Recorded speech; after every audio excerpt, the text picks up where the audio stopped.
Assalamualaikum warahmatullahi wabarakatuh. Baik, kembali lagi di materi kita.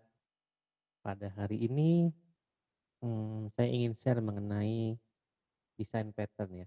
Jadi ini bagian kedua dari video kemarin. Kalau kemarin saya baru menjelaskan mengenai introduksi desain pattern, kan kemarin ada 3 ya. Ada struktural, behavioral, sama satu lagi apa ya lupa, kreasional. Kemudian saya tambahkan di materi ini mengenai MVC ya, model view dan controller design pattern. Nah, jadi untuk, yang dari 23 kalau nggak salah design pattern dari Gang of Four itu akan saya jelaskan untuk tiap kategorinya itu satu ya. Nanti sisanya teman-teman bisa, baca ya di sumber lain ya, cari tahu sumber lain seperti apa 23 dari design pattern tersebut. Baik, di creational pattern, kalau nggak salah itu ada 5 ya. Nah, salah satunya adalah factory pattern. Jadi kalau kita menggunakan desain pattern itu biasanya kalau yang creational pattern ini berkaitan mengenai bagaimana cara objek itu dibuat ya. Nah, penggunaan pattern biasanya akan melibatkan banyak interface dan abstrak sebenarnya secara umum ya, tidak hanya di factory pattern saja. Nah, kebetulan di sini memang factory pattern ini jadi dia akan mendefinisikan kelas interface dan abstrak, tapi akan menggunakan subclass atau chat untuk membuat objek yang akan dipakai. Nah, jadi dia akan melakukan, inherit kan kalau misalnya kita membuat abstrak atau interface, yang satunya di-implement, yang satunya di-extend ya kalau di Java. Nah, dia akan membuat objek itu bukan menggunakan parent class, tapi akan menggunakan child class-nya, ya. Jadi nanti semua metode yang ada itu akan dibuat di chat class. Sehingga setiap, eee, objek yang dibentuk itu bisa menjadi unik. Nah, di sini factory pattern ini dikenal sebagai virtual constructor. Jadi, seperti apa factory pattern kita lihat desainnya. Nah, ini ya. Jadi, perlu diingatkan lagi bahwa desain pattern yang Gang of Four itu, adalah object oriented paradigma ya. Nah, jadi seperti ini, misalnya saya ingin membuat suatu shape gitu ya. Nah, shape di sini sebuah interface. Nah, misalnya ada method draw. Jadi kalau kita ngomongin kelas interface ya di dalam pemrograman objek, mau bahasanya apapun, interface itu berarti suatu antarmuka, kelas gitu ya.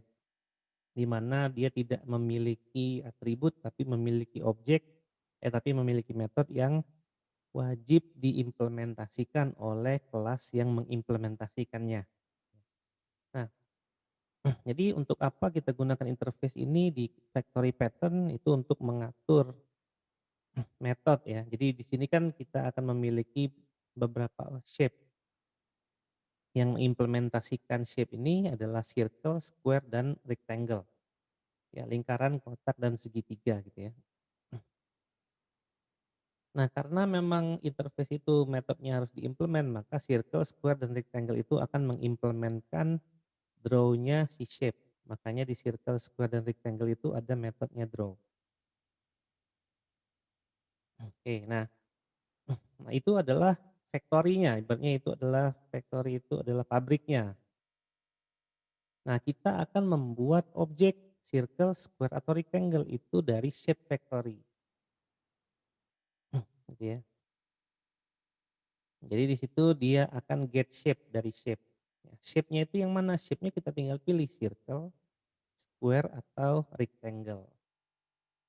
Nah, nanti di main programnya ya di factory pattern demo itu tinggal ask dia tinggal bertanya shape apa yang ingin dibuat. Jadi dia akan membuat kelas shape factory, menjadikan shape factory itu menjadi objek, lalu memanggil metode getShape berdasarkan shape. Shape-nya yang mana? Shape-nya itu bukan dari interface, tapi shape-nya itu akan dari circle, square, atau rectangle dengan metode draw. Ya, kira-kira gitu ya untuk factory pattern implementation. Jadi semua objek yang ada, yang ingin dibuat, itu di shape factory-nya dulu. Nah, jadi nanti objek yang dibuat itu adalah bukan dari main class-nya, kalau kita lihat dari gambar main class-nya itu adalah kelas interface ya, di shape, tapi dari subclass-nya yaitu circle, square, rectangle yang mengimplementkan shape ya. Nah, kalau kita memiliki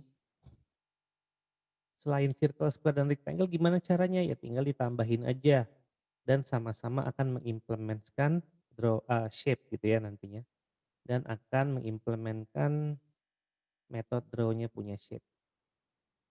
Jadi ini adalah bentuk daripada factory pattern implementation-nya nanti. Kemudian yang kedua itu kita punya facade pattern atau dari structural pattern ya. Nah, kalau facade pattern itu dia menyembunyikan kompleksitas dari subsistem ke dalam kelas facade.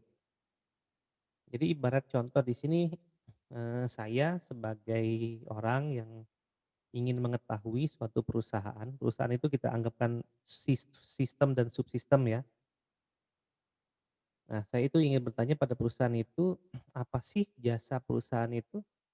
Perusahaan itu bikin produk apa saja sih? Nah, kan kalau saya ingin bertanya produk perusahaan itu, saya tidak perlu bertanya untuk tiap divisinya kan gitu ya. Nah, saya tinggal tanya ke customer service saja, operator. Tinggal nanya ke operator, operator, misalnya perusahaan A itu dia punya jasa apa aja sih misalnya atau dia punya produk apa aja sih? Nah itu, operator tinggal bilang kan, "Oh produk kami adalah elektronik," misalnya. Kemudian jasa pembersih, jasa pengirim, dan lain-lain. Nah, saya sebagai klien tinggal, "Oh iya seperti itu, baik." Ya udah kan, artinya dengan saya hanya bertanya pada satu objek aja, maka saya bisa mendapatkan semua informasi mengenai layanan yang ada pada sistem itu. Nah, kira-kira gitu. Nah, sehingga apapun yang kita inginkan, kita tinggal akses ke dalam kelas facade aja. Jadi antara klien dengan kelas facade itu akan berhubungan. Nah, nanti kelas facade itu akan berhubungan dengan subsistem yang ada di belakangnya. Jadi untuk nanti kita ingin mengetahui informasi subsistem di belakangnya atau ingin mengetahui yang di belakangnya itu metodenya apa aja gitu ya. Dan kita ingin ingin mendapatkan apa daripada sistem itu, maka kita tinggal akses di kelas facade-nya saja. Nah, kalau structural pattern ini berarti dilihat dari struktur ya, struktur aksesnya. Nah, ini adalah, facade pattern-nya.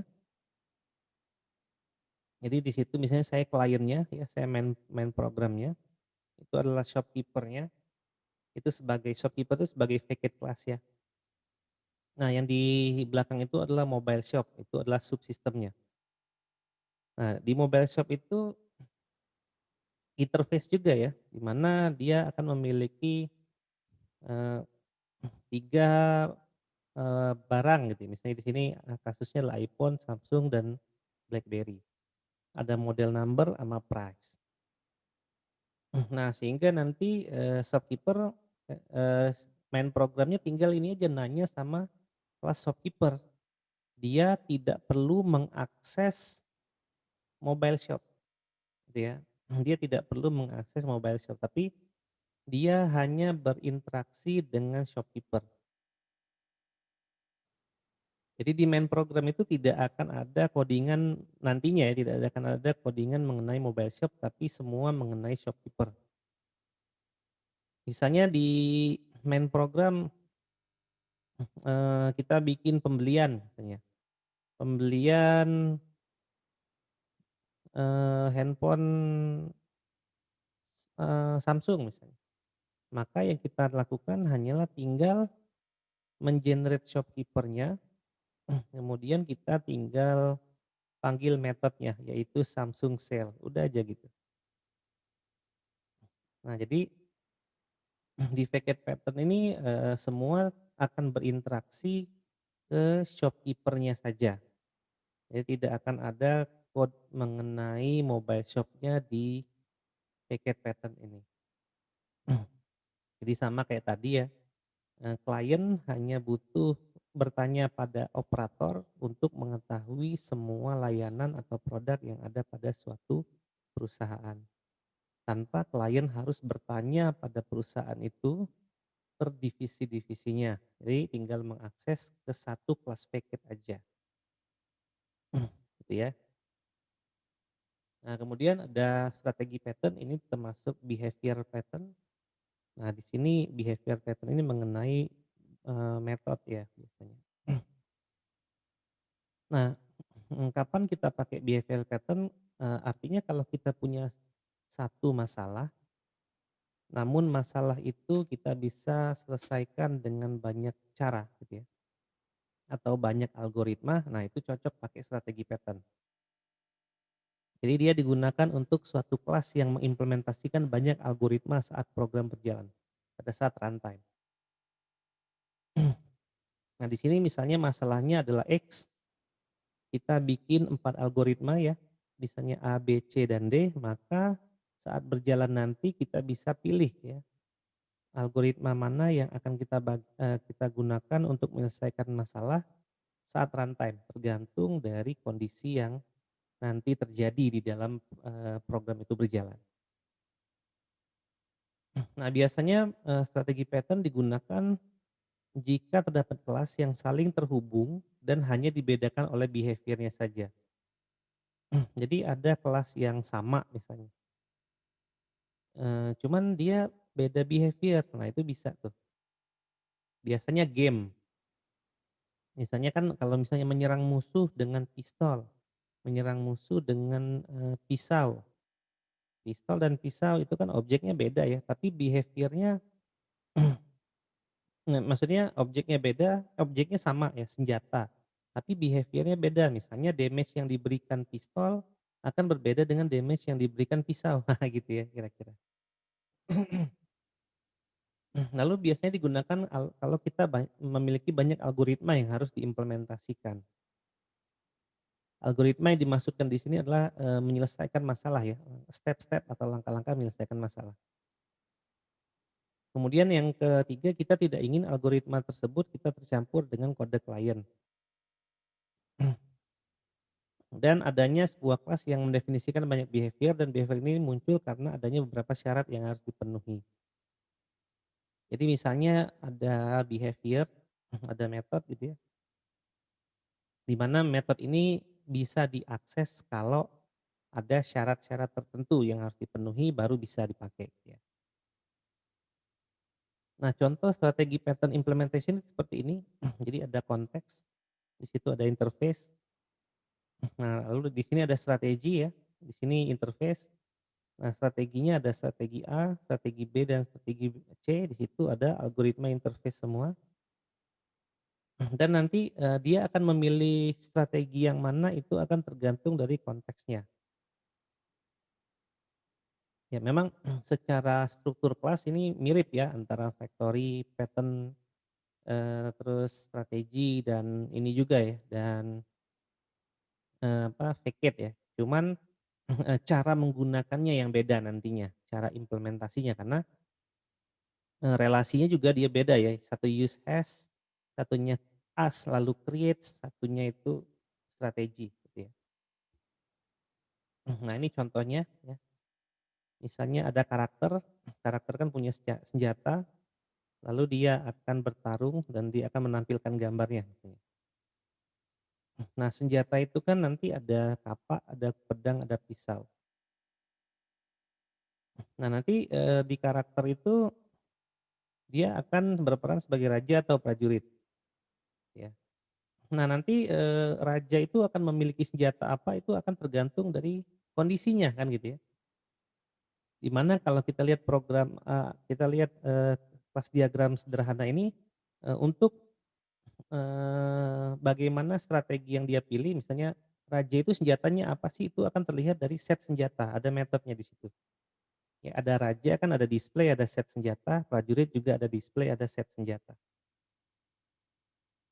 Nah nanti set senjatanya apa, nanti dia gunakan kapak, pedang, atau pisau, di mana kapak, pedang, dan pisau itu kan sama-sama senjata, namun dia memiliki damage misalnya yang berbeda-beda. Nah kemudian misalnya di kapak, pedang, dan pisau itu memiliki apa, tingkat penggunaan. Misalnya pedang itu hanya bisa digunakan 2 kali serang, kemudian pisau bisa digunakan 1 kali, kapak 3 kali misalnya. Nah ketika kapak habis, misalnya kita bisa aja set, ketika kapak habis otomatis akan menggantinya dengan pedang, apabila pedang habis otomatis akan menggantinya dengan pisau. Nah itu bisa. Jadi misalnya raja menyerang prajurit 3 kali pakai kapak, maka kapaknya hancur. Nah, otomatis senjata kedua yang dipakai oleh raja itu adalah pedang, misalnya. Ketika udah menyerang prajurit 2 kali, pedangnya hancur, maka otomatis senjatanya akan berganti dengan pisau. Jadi dia akan bisa kita pakai, algoritma ya. Jadi kapak, pedang, dan pisau itu kita asumsikan sebagai algoritma pemecahan masalah yang berbeda-beda, dan untuk tiap kondisi yang berbeda akan diselesaikan dengan algoritma yang berbeda juga, atau kita bisa atur algoritma yang mana untuk menyelesaikan masalah mana seperti yang tadi ya. Misalnya kapak 3 kali, pedang 2 kali, dan pisau, 1 kali. Nah itu adalah contoh dari strategi pattern. Nah kemudian yang berikutnya itu adalah MVC. MVC ini sebenarnya bukan dari Gang of Four ya, namun MVC ini terbentuk dari Gang of Four juga. Maksudnya dia mengambil reference dari beberapa hal, desain pattern-nya Gang of Four sehingga dia membuat suatu bentuk pattern yang baru.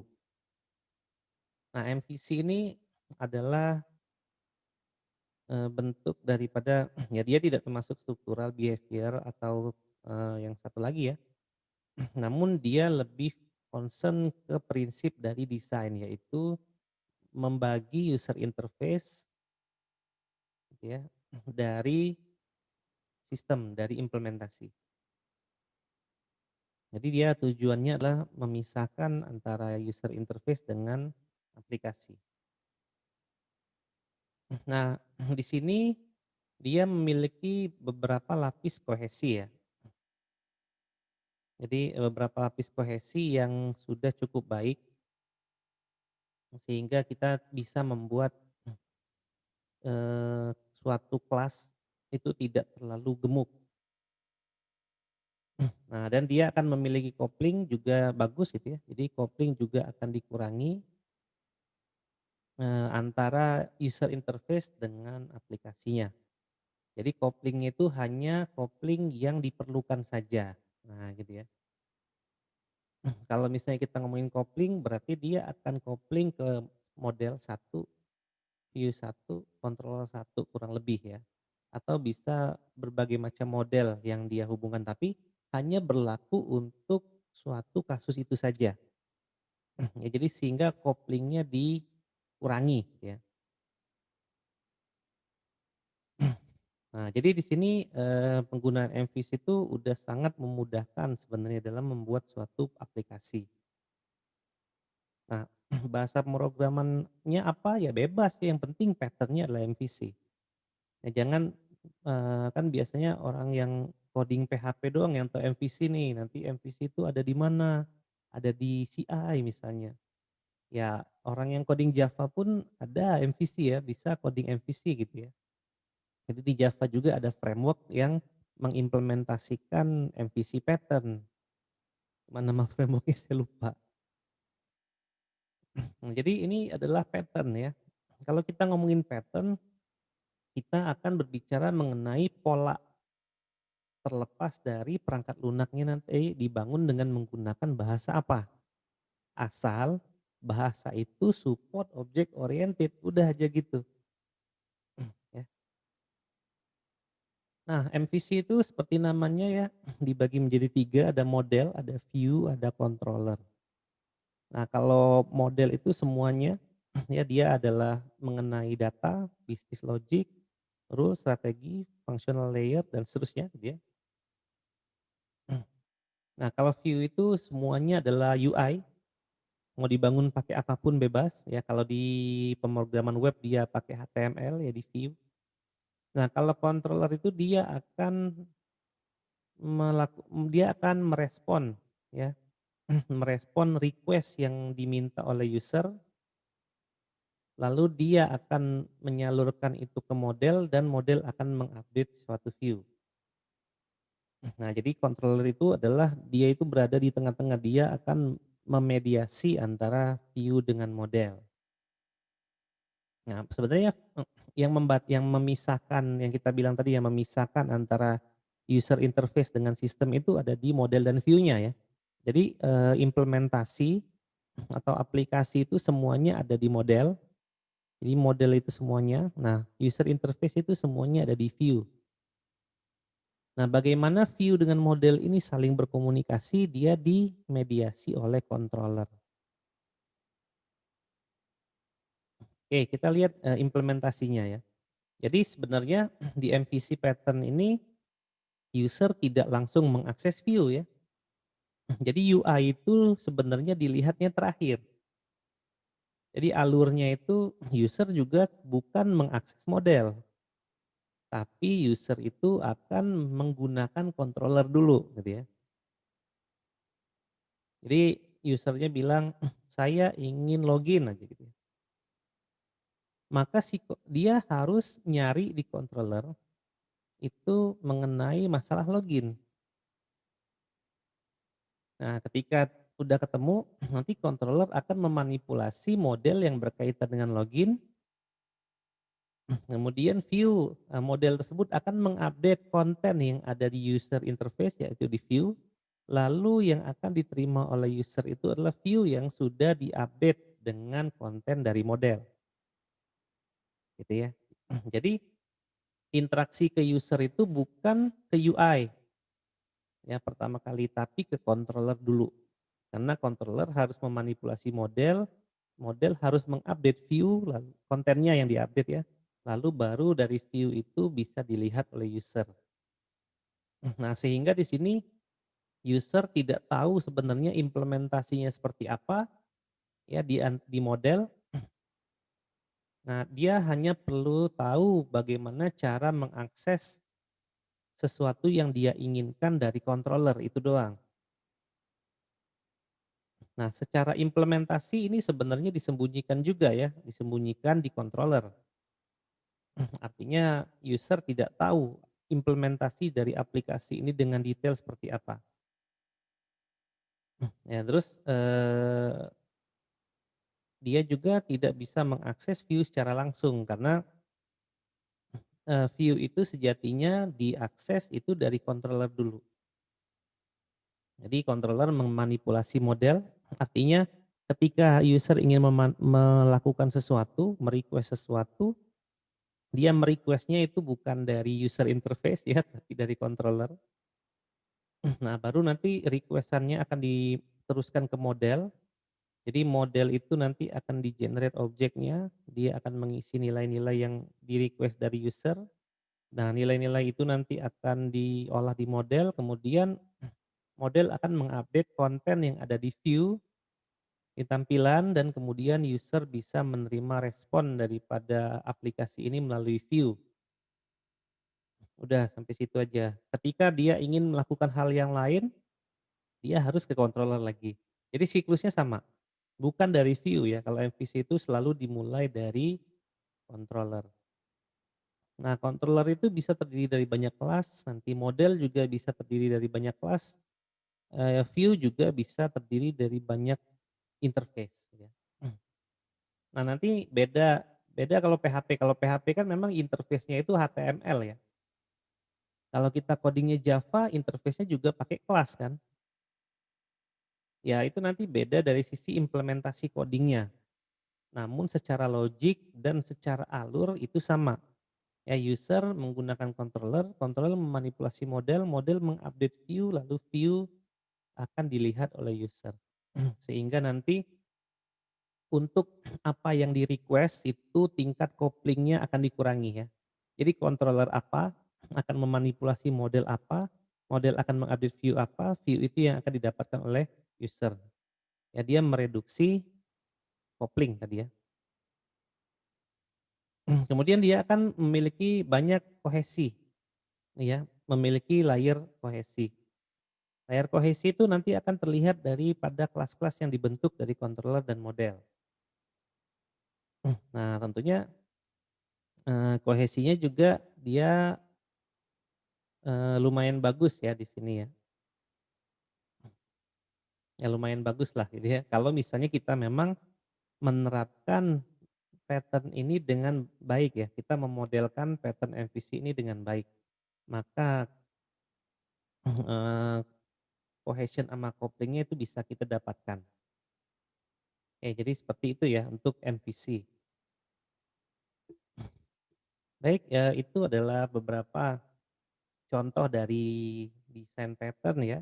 Tadi kita ambil 3 yang dari King of Four, lalu MVC yang merupakan pattern yang paling banyak dipakai saat ini, baik untuk pemrograman platform mobile, web ataupun, desktop gitu ya. Nah, kalau ditanya yang mana pattern yang paling bagus kita pakai, itu kan tergantung daripada kondisi ya.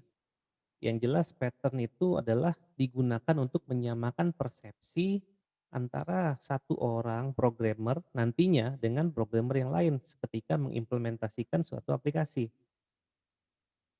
Jadi kalau kita ngomongin implementasi nanti dari desain pattern itu akan terbentuk implementasi yang baik.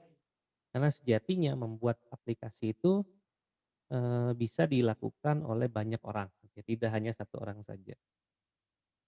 Jadi apabila nanti ada masalah di tengah jalan, karena kita menggunakan pola yang sama, maka aplikasi itu nanti tetap akan bisa diselesaikan, entah itu nanti akan dibantu pengerjaannya atau digantikan oleh orang lain gitu ya. Jadi tugasnya itu tetap, desain pattern itu adalah kita harus membuat aplikasi yang bisa dibangun dan bisa digunakan. Ya intinya gitu sih. Oke, seperti itu saja ya dari saya, semoga informasi ini berguna. Nanti kita ketemu lagi ya, saya pamit ya. Wassalamualaikum warahmatullahi wabarakatuh.